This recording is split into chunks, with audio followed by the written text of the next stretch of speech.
Baiklah, Assalamualaikum warahmatullahi wabarakatuh. Kami di sini akan mempresentasikan tugas besar sistem tertanam. Kami dari kelompok 17 kelas RD dengan judul tugas besar in-room pasien. Pertama-tama izinkan kami untuk memperkenalkan diri terlebih dahulu. Nama saya Ahmad Al-Sofian dengan NIM 118140133 selaku ketua kelompok. Bagian tugas yang saya kerjakan adalah pembuatan shortcode untuk Arduino dan Node MCU ESP8266. Serta pembuatan database real-time Firebase dan pembuatan aplikasi sederhana untuk monitoring dengan bantuan Meet App Inventor. Saya Dafa Ali Mamat dengan NIM 118140017. Saya mengerjakan merakit rangkaian dan membuat video. Saya Pungki Resti Prabandari dengan NIM 141171154. Pada pengerjaan prototipe ruang monitoring pasien ini, saya membantu pada bagian rangkaian dan pada pembuatan laporan. Assalamualaikum warahmatullahi wabarakatuh. Perkenalkan, nama saya Talita Berlina Batari dengan NIM 141171122. Pada prototipe ruang monitoring pasien ini, saya mengerjakan pada bagian rangkaian dan pada pembagian laporan.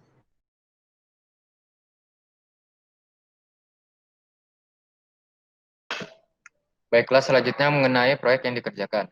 Prototipe ini kami buat dikarenakan berdasarkan beberapa informasi tentang kelalaian dan terlambatnya tenaga medis dalam pengawasan pasien dengan penderita jantung. Maka kami rancang sebuah alat pemantau denyut jantung, penderita penyakit jantung, dan monitoring suhu ruangan untuk pasien di rumah sakit. Alat ini terdiri dari pulse sensor untuk mendeteksi detak jantung pasien, sensor suhu ruangan di atas 11 untuk mendeteksi suhu ruangan, Node MCU ESP8266 sebagai pengirim data, kondisi detak jantung pasien, dan suhu ruangan ke dalam database. Selanjutnya database diakses melalui aplikasi pada smartphone, perawat ataupun dokter, serta buzzer yang dipasang di luar kamar pasien sehingga dapat didengar dari luar ruangan. LCD sebagai informasi bagi tenaga medis terkait dengan detak jantung dan suhu ruangan apabila terjadi malfunction, yaitu pada saat tidak ada internet. Sinyal akan terkirim saat detak jantung pasien lambat atau cepat. Umumnya pada keadaan normal antara 60 sampai 100 denyut per menit. Sehingga tenaga medis jika mengetahuinya maka akan cepat memeriksa kondisi pasien. Selanjutnya mengenai spesifikasi prototipe, dapat mendeteksi detak jantung pasien, memberi informasi terkait dengan detak jantung pasien dan suhu ruangan pada aplikasi smartphone, dan memberikan notifikasi kepada tenaga medis ataupun orang yang menginstal aplikasi pada smartphone tersebut. Dan buzzer berbunyi pada saat terjadi abnormal pada detak jantung pasien.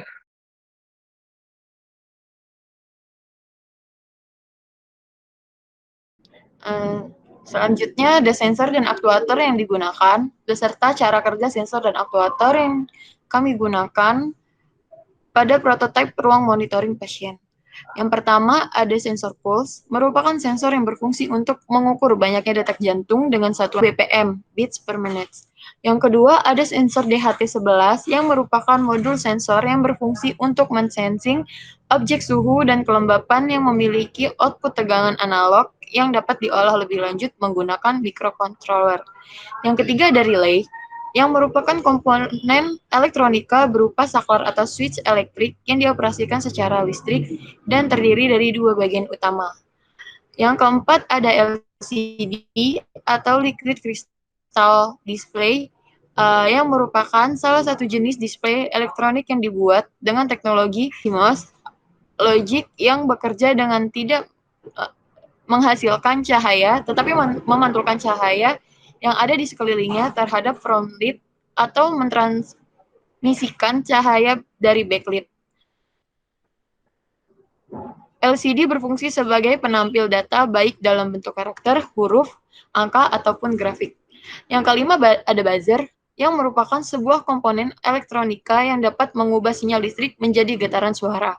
Buzzer ini biasa dipakai pada sistem alarm, juga bisa digunakan sebagai indikasi suara. Yang keenam ada Note MCU ESP8266. Dari Note MCU adalah sebuah platform IoT yang bersifat open source. Terdiri dari perangkat keras berupa sistem on-chip ESP8266. Dari ESP8266, buatan Espressif System juga firmware yang digunakan yang menggunakan bahasa pemrograman scripting Lua. Yang ketujuh ada Arduino yang merupakan sebuah board microcontroller yang dikontrol penuh oleh ATmega 328. Yang kedelapan ada Firebase yang merupakan platform yang dikembangkan oleh Google yang berguna mempermudah perkembangan aplikasi berbasis mobile maupun web. Beberapa layanan Firebase yang dapat sering digunakan antara lain Firebase Cloud Store, Authentication, Real-Time Database, dan sebagainya. Dan yang terakhir ada MIT Aplikasi Inventor yang merupakan aplikasi ide berbasis drag and drop visual block. Berikut merupakan rangkaian dari prototipe atau alat yang kami. Di sini ada LED dan I2C serta buzzer. Selanjutnya ada pulse sensor. Selanjutnya ada sensor DHT11 dan relay. Di sini ada ESP8266 serta Arduino yang terpasang.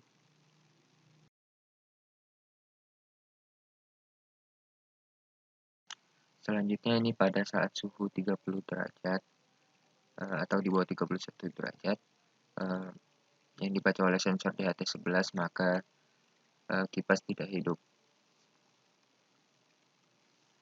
Selanjutnya pada saat suhu di atas 31 derajat yang dibaca oleh sensor DHT11 maka kipas akan menyala.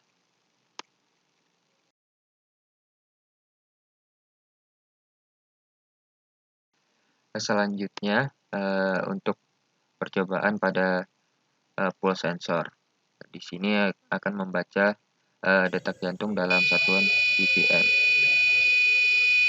Jika lebih dari 100 BPM atau di bawah 60 BPM maka buzzer akan berbunyi. Dan data tersebut akan langsung secara real time masuk ke real time database. Selanjutnya, data dari real time database akan masuk ke dalam aplikasi smartphone. Selanjutnya, jika sensor membaca detak jantung di bawah 60 BPM atau 100 BPM maka akan muncul notifikasi dan background layar akan berubah menjadi warna merah. Pada saat kita klik notifikasinya maka akan muncul screen dengan tulisan periksa pasien.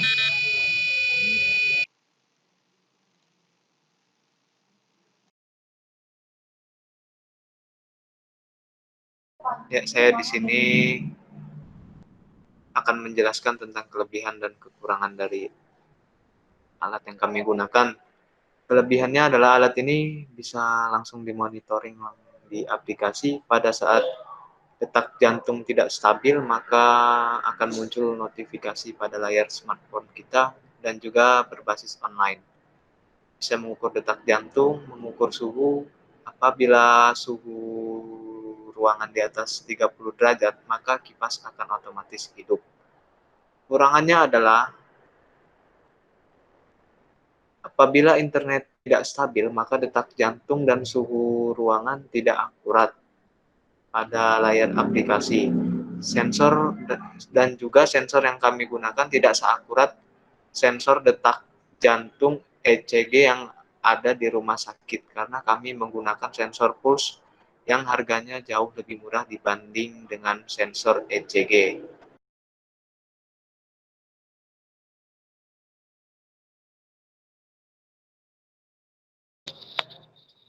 Untuk bagian kesimpulan, yang pertama, sistem ini dapat berjalan secara otomatis dengan menggunakan beberapa sensor yang dirangkai menjadi satu.